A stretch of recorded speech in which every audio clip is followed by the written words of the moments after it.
I had not written any songs while I was sick. That was a place that I kind of kept under cover for whatever reason. And so now I'm blossoming and I'm coming back and it feels really good. It's time for Backstage Chats with Women in Music, where the stories and voices of female music makers inspire women like you to be dreamers, to be rule breakers, and to unleash your inner rock star.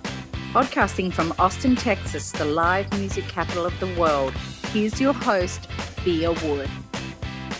While Jan Bozarth has seen much success in her music career, you won't see her headlining festivals or getting into Twitter wars with public personalities. You see, Jan is a living testament to how creating and licensing music for corporate products and brands can provide a successful career in the arts. Back in the day, she may have been called a sellout. Today, she's considered a business-minded artist. Jan is also a breast cancer survivor, and in this episode, we salute all women and their loved ones who are fighting or have fought this disease. Now, let's start the chat. Welcome to Backstage Chats with Women in Music. I'm your host, Thea Wood.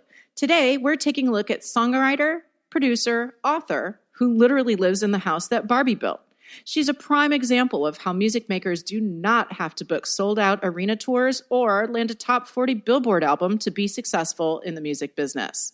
Please welcome the incredibly talented dream maker, Jan Bozarth. Thank you, Jan, for being here today. Hello, Thea. Thanks for having me. Oh, you're so welcome. Well, we always start off our episodes with what we call the shakedown, and it is a set of questions that we ask all of our special guests like you, Jan. So we're just going to start off with those. Are you ready for it? Ready. All right. The first question of the shakedown is, who was your first concert? Well, I had to do a lot of research to figure that out because I had all my dates wrong, but the concert that really I feel was the first rock-ish concert for me was when I was 15 years old. I broke into the press conference for Judy Garland and the Supremes. I lied and said I worked for the school newspaper, and they let me in, and I was befriended by Gil Askey, who was the longtime manager for the Supremes, who stayed friends with me my whole life. And he let me in, me and my friend, to the opening of the Astrodome in Houston, Texas, and it was Diana Ross and the Supremes in the height of their times, and, of course, Judy Garland, who was sort of a longtime hero for me. Excellent. Next question. What was the first album you bought with your own money? Okay, another one I had to dig deep for, but the first album I bought with my own money was the Beach Boys' Surfer Girl. And, of course, it was during the time when the Beatles were popular and the Rolling Stones, but I was in love with the Beach Boys. Which artist or band is in heavy rotation on your playlist right now? Sarah Bareilles, her new album, Amidst the Chaos, I play it probably 4 times a day now. I'm in love with her as a writer and as a performer, as a soulful human being. I just love her. Next question. Which woman has had the most influence on your career? As a writer and as a musician, Joni Mitchell, hands down. I'm sure many people say that, but I was a Joni fan when I was very young. I learned to play guitar with open tunings back in 1966 or 67. So Joni is my hero as a writer and really as an overall artist. She's the first multi-hyphenate artist I ever knew. She's a painter and a wordsmith and an instrumentalist and a singer. So she's mine. All around creative. Very much so.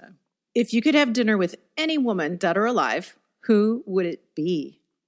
My toss-up really was between Joni and Anais Nin, who was the poet that I fell in love with. So really as a writer, a songwriter, my first love was poetry as a young girl. And I learned the beauty of mastering words. So both Joni and Anais are both masters of the words, and they were women. I wanted to read what women had to say in a time when there weren't as many women writing like that. Of course, both Joni and Anais were truthful about their emotional life when they wrote. And like you said, most writers were men, or they were women who had to assume pen names in order to get published. And even then it was few and far between because the ladies were expected just to get married and become homemakers and do their thing at home, and they didn't get as much opportunity as the men did. Okay, our last question. What is one life goal you'd like to accomplish before climbing that golden stairway to heaven? I have a weird one for music, I guess. I definitely would like to write the theme song for a Disney movie. I have always liked the big ballads, and big ballads that touch the heartstrings of not just adults, but adults and children. So that really encompasses my whole songwriting career. And of course, I hope I get to do that. Okay, Disney, did you hear that? I can get you two in touch. Please just let me know. I think that's a fabulous. And, we're going to touch upon that answer a little more deeply because of your career. Let's set the stage here for our listeners. You've written and produced the music for 6 book series, 15 interactive games, and 4 musicals, most of which are all leaning toward teen and preteen girls. Our audience might be intimately familiar with the 1990s CD-ROM game Barbie Generation Girl Gotta Groove, featuring your music.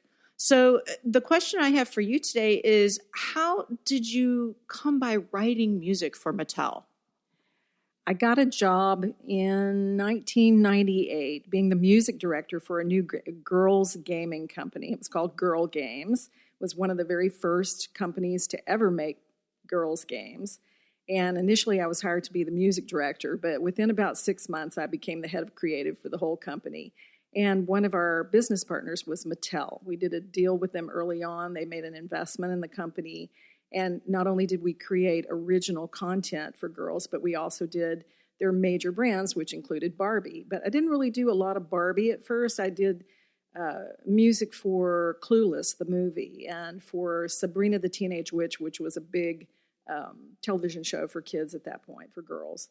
And so I really got into this groove of not only producing interactive media and all that comes with that, but also writing the music for that. And in those days, you didn't just do a little soundtrack to whatever the action was in the game or the movie. You actually had a separate track that was like an album of songs. So we got to write whole songs, and that's really where I honed my chops. And I was going so fast in that world and writing so much, and I wrote with my son Shane, who we still write together after all these years. And we'd hole up in a little studio out back of our house and just knock out poppy girl songs. And it was really fun. And they paid us really well to do that. But it was a new genre of licensing for songwriters. And many songwriters didn't even know how to price the sale, if you had a full buyout, or how to go get a job like that. There weren't that many. And then mine was very specialized in that it was for girls. And there was also... people think, oh, well, they're just popping out all of these cutesy teeny bop things, but there's really a lot of research that went into that. Am I right? That's so true. In fact, I give Mattel full credit for allowing me to be a part of their research machine. They have a huge amount of money invested in researching kids' products in their place in El Segundo. So they really became my biggest client. After Girl Games, I went on to produce for them directly as an outside producer and a writer, and wrote music. And, for anybody that thinks that working for a client like that, writing music, is a sellout, I really feel that you might not understand what the distribution possibilities are. So one CD that Shane and I created 3 songs for, they asked us to create just anything we wanted. They didn't give us any direction in terms of the songwriting, and it was distributed at Disney World, and they distributed about 3 or 4 million of them to kids, and we were fully credited on that and paid to do that. So there were a lot of opportunities like that. Mm-hmm. And, you mentioned the sellout opportunity or sellout term, and certainly during the 70s and 80s, we heard that term a lot. It was said in a negative way that artists were allowing the corporate companies to pay them and use their art to sell products or services. And it was really frowned down upon. And now I'm seeing studies where young people don't even know what the word sellout means, which makes me laugh. And of course, on top of that, now we've got publishing companies who are hosting what we call sync camps, where they're telling songwriters, hey, this is the mood that we want to create, or this is the product or type of product or service we want to sell. Write something that, pertains to that. So obviously it's being looked at as a very legitimate business opportunity on all sides. Why do you think that shift has been so dramatic from this very negative, frowned upon thing to something that is now becoming an industry standard or opportunity? Well, first of all, in the olden days, in the beginning of time of music creation, perhaps it was true that if you wrote a jingle for a brand or a ad agency, you were more or less told what to do as a writer. And no music writer or any kind of writer wants to do that. The sellout really was in, I want to write what I want to write, and I don't want anybody paying me money to do what they want me to do. Of course, there's gray zones even within that. But as time has passed, I think that, first of all, most artists didn't understand music publishing. There's always been money in owning your own songs. There are many songwriters still in this world that you don't know their names, that have written huge hits and made lots of money. I don't personally think that's a sellout. I think that's a way to make a living, and a very legitimate way. It always has been. But what has changed, I think, in the last 10, 15 years is the technology, the way we distribute music, the way we distribute records or albums. Those don't really exist anymore. We're into a Spotify world, and, a world where downloads and streaming and all of that makes the selling of people's albums and songs different, the making money from that. So all of a sudden, turn to music publishing and owning your own tracks and working and writing music or letting companies use your music. And most people really will try not to associate their music with anything that is not something they believe in. So, the sellout really comes in that little narrow scope. But, with the Barbie stuff and with the game music and the things that we did for young girls, nobody that I can remember ever told us what to write. We never had the situation where we went, oh no, I'm not doing that. That just doesn't jive with me. That never happened to me. So I feel very fortunate. I also have many friends that are musicians and writers that have made complete livings out of syncing their songs in some way, either to movies or TV shows or ads. That's a big business for writers. Mm-hmm. So I think things have changed enough now where I can see where people wouldn't really know what the word sellout means. Well, and you brought up technology being a factor in that shift. Do you think that the availability of being able to record, produce, and distribute through technological means has offered more opportunities for women in music? Absolutely, especially women who are willing to learn the tools. If you don't have to go, I think if you want to talk about sellout, for women in music, the best position you could ever be in is to know how to do it yourself and not have to ask permission from a producer or, count the time on the clock because you've only got $1,000 to spend to produce an album. Your strongest position you could ever be in is to know the technology. And I actually can say that I am proud of the fact that I rode the technology and got myself in places where I could sell my music and I could control the situation by being the producer or the person controlling the dollars. So I think for women who know the tools and they're willing to learn things and control their own creative output, that's the ideal scenario. And that kind of segues nicely into a prime example of this, which is a new song that we're going to listen to here in a second called True Love Train by SO3. And that would be you, Bitsy Rice, and Lisa Richards. And so let's take a moment with the audience to listen to that, and then we're going to have a little chat about it. Come on home, girl, you haven't lost your mind. It's raining roses, the velvet petal kind.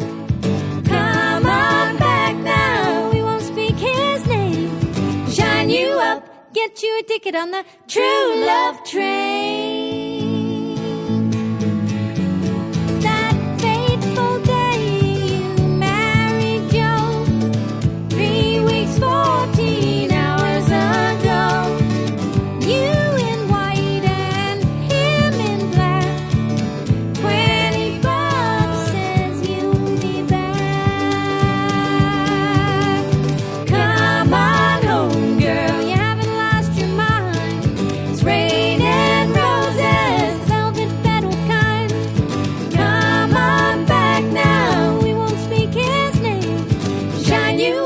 Get you a ticket on the True Love Train. Okay, so now that we've heard True Love Train, let's talk a little bit about how the three of you got together and decided to record this song.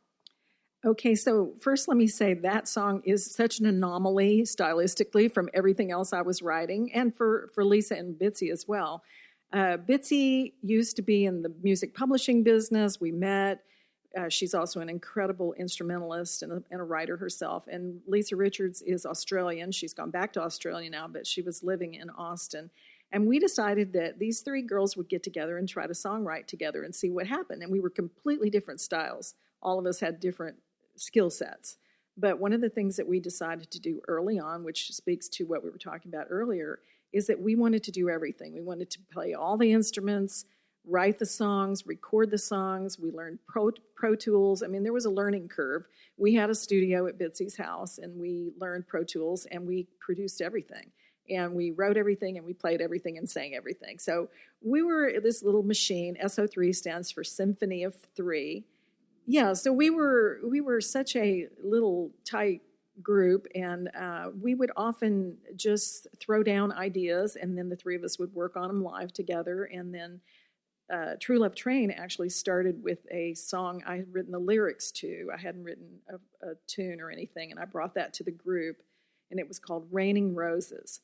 And Raining Roses was about girlfriends who comfort you when you've had a bad breakup, basically. So I put that in front of the group, and I don't know how it became this sort of rockabilly, bluegrass concoction and the three-part harmonies, but it was super fun to do. And Mark Hallman, who has Congress House Studios here in Austin, did the guitar parts and helped us pull that piece together at the end. But I think that really it is the joy of writing songs, and we had all the parts of it covered, and it was really fun. Just for our audience's FYI, there will be a link to this song in our show notes so that everybody can get a nice little listen to it. So please go to backstagechats.com and look up the Jan Bozarth episode. We are talking with her right now. And we just finished chatting about True Love Train, which was one of her recent compositions and performances with her group SO3. I want to jump back a little bit, a few years back to 2014. That was an extremely pivotal time for you, wasn't it? Yes, it was. I had been working on the Fairy Godmother Academy, which was my 6-book series for girls.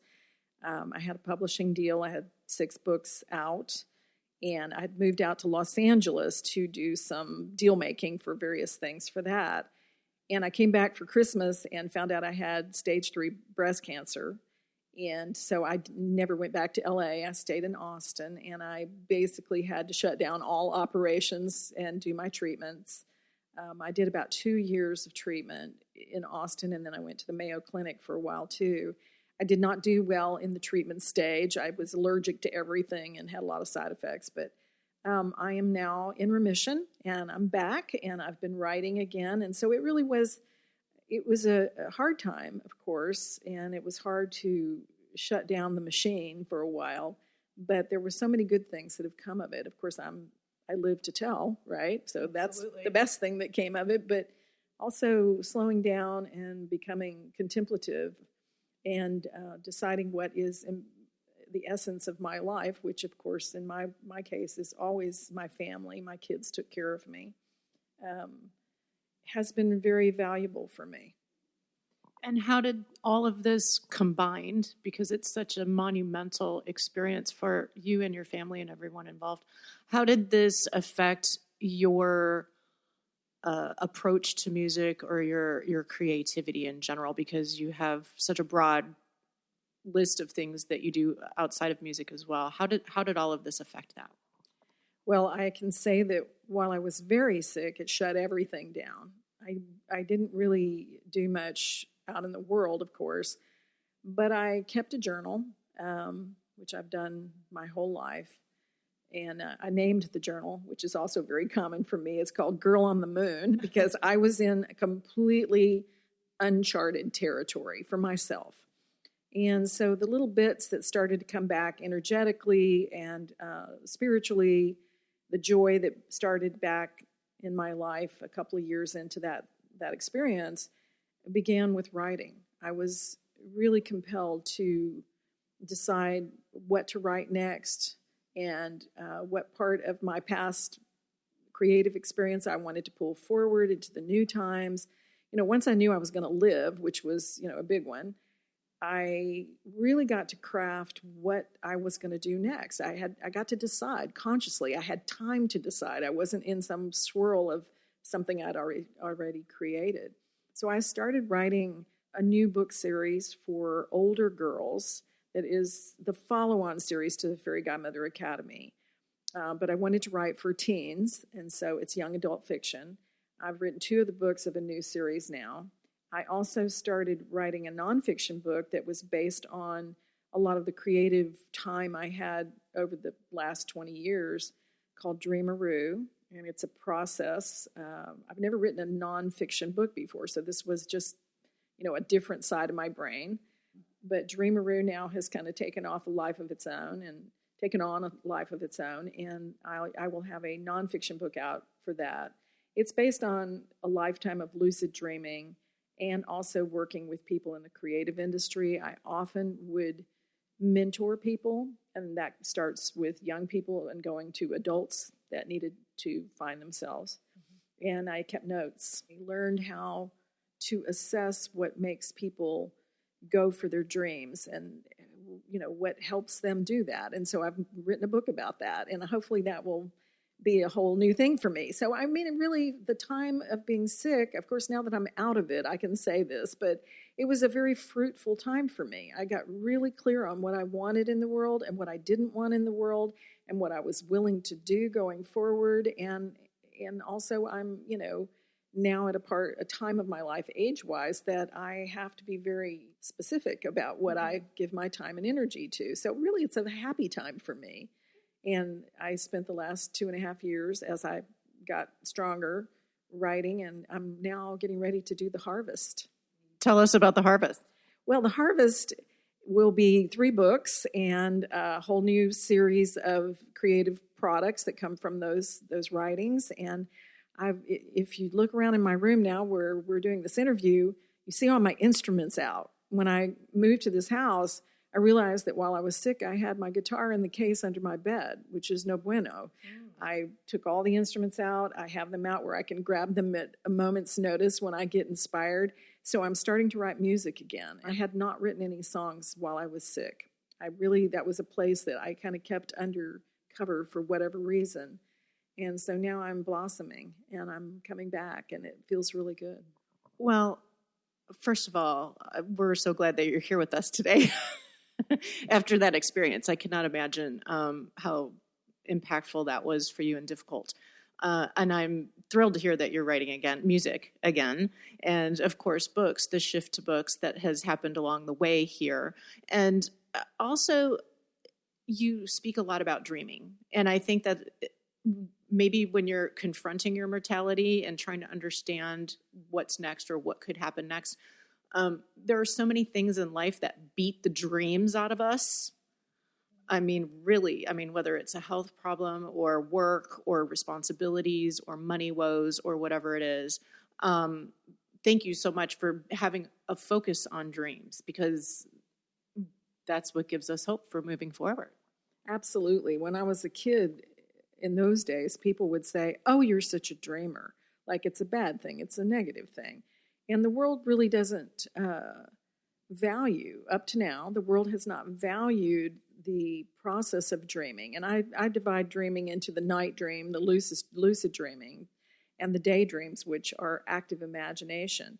If you're in the creative field, if you're writing or creating any kind of products, you are actively imagining a lot. And it falls into the realm of innovation and activating dreams and learning how to use that time productively is my specialty. I'm an aficionado. I've been doing it my whole life, and I've helped other people do it as well. So I felt like this was a good time for that. The world has turned to meet me, and I feel that that's a lifetime of learning, really. And I probably wouldn't have done Dreamaroo the way I'm doing it now. Dreamaroo is the company and the name of the book about dreaming. I wouldn't have done it before now.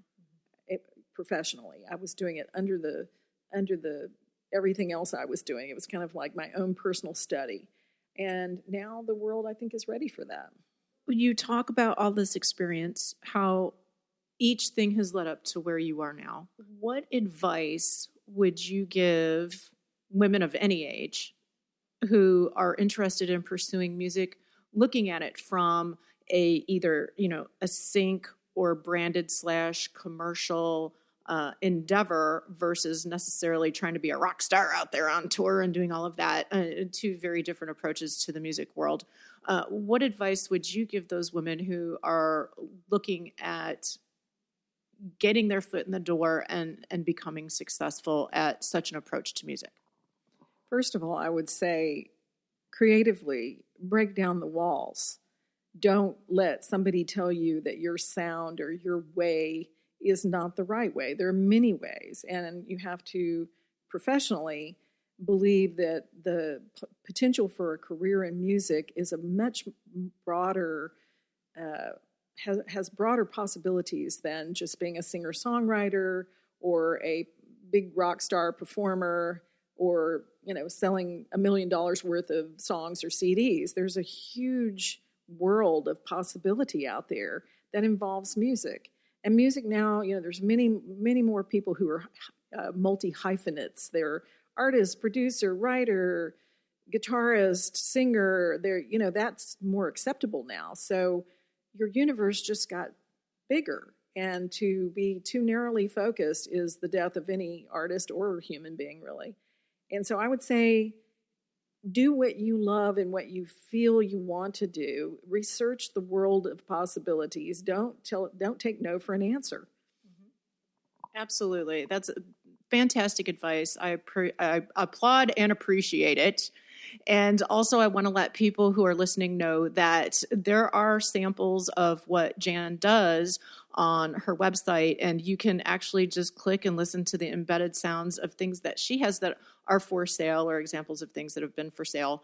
And you can get an idea of how she's working it and what she has available on her website. And those links will be in, again, the episode show notes at backstagechats.com. As we wrap up, I wanted to let you know I brought you a little something. It's one of our new stickers. Nice. They're super fancy foil stickers that say Backstage Chats with Women in Music, and they kind of look like a CD, don't they? They kind of do. I thought they were. I thought it was a mini CD. I was so excited. I'm still excited, though. This is awesome, and I know exactly where I'm going to put it. Oh, good, because I'm telling everybody, laptops, musical instruments, iPhones, whatever it is that you want to put it on, we would be thrilled to have it. And I just want to say thank you so much for taking the time out to talk to our folks here. We are a nonprofit organization. We are so happy to be showing the work that women are doing in all facets of the music industry to our audience members. And it's like we always say to people, why do we love ladies like you? Because you remind us to be dreamers, to be rule breakers, and to unleash our inner rock star. So here we are. We're wrapping up today with Jan Bozarth, and we would like to thank everybody for listening to this episode with us, and we'll see you in the next one. Hit the subscribe button and never miss an episode of Backstage Chats with Women in Music. This podcast is a production of the Backstage Chats Foundation, a non-profit that is on a mission to eliminate gender disparity in the music industry by amplifying the voices and careers of women in music. You can make a difference by donating to the cause. Visit backstagechats.com and click the donate button today. This episode was produced by Allison Holly.